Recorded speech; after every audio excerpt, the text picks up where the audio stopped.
Hi friends, ಹೇಗಿದ್ರೆ ಎಲ್ಲರೂ ಚೆನ್ನಾಗಿದ್ದೀರಾ? So ನಾನಿವತ್ತು ಪೋಹ ಮತ್ತು ಪಾಲಕ್ ಬಳಸಿ ಟಿಕ್ಕಿ ಮಾಡೋದು ಹೇಗೆ ಅಂತ ತೋರಿಸ್ತೀನಿ ಬನ್ನಿ. ಫಸ್ಟ್ ಪಾಲಕ್ಕು ಚಿಕ್ಕ ಚಿಕ್ಕದಾಗಿ ಕಟ್ ಮಾಡ್ಕೊಳ್ಳಿ, ವಾಶ್ ಮಾಡಿಕೊಂಡು. ಸೊ ಇಲ್ಲಿ ಪೋಹನು ಸಹ ವಾಶ್ ಮಾಡ್ಕೊಂಡು ಎತ್ತಿಟ್ಕೊಡಿ ಸೈಡಲ್ಲಿ. ಸೊ ಮಿಕ್ಸಿಂಗ್ ಬೌಲಲ್ಲಿ 1 2 3 4 ಈರುಳ್ಳಿ ಮತ್ತು ಬೀನ್ಸು ಮತ್ತು ಇದು ಪಾಲಕ್ಕು ಸಹ ಹಾಕಿದ್ದೀನಿ. 1 2 ಆಲೂಗಡ್ಡೆ ತೊಗೊಂಡಿದ್ದೀನಿ. ಸೊ ಪೋಹ ಹಾಕ್ಕೊಳ್ಳಿ, ಮಿಕ್ಸ್ ಮಾಡ್ಕೊಳ್ಳಿ.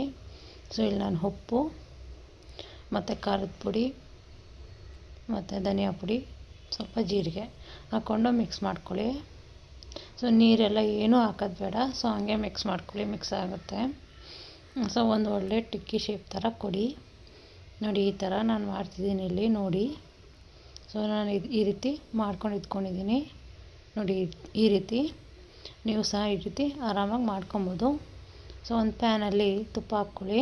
ಡೀಪ್ ಫ್ರೈ ಏನೂ ಮಾಡೋದು ಬೇಡ. ಸೊ ಈ ರೀತಿ ತುಪ್ಪ ಹಾಕೋಣ. ಸೊ ತುಪ್ಪ ಹಾಕಿದಾದ್ಮೇಲೆ ಇಲ್ಲಿ ಟಿಕ್ಕಿ ಸಹ ಒಂದೊಂದೇ ಸಹ ಇಡೋಣ. ಸೊ ಒಂದು ಸೈಡ್ ಬೆಂದಿದೆ.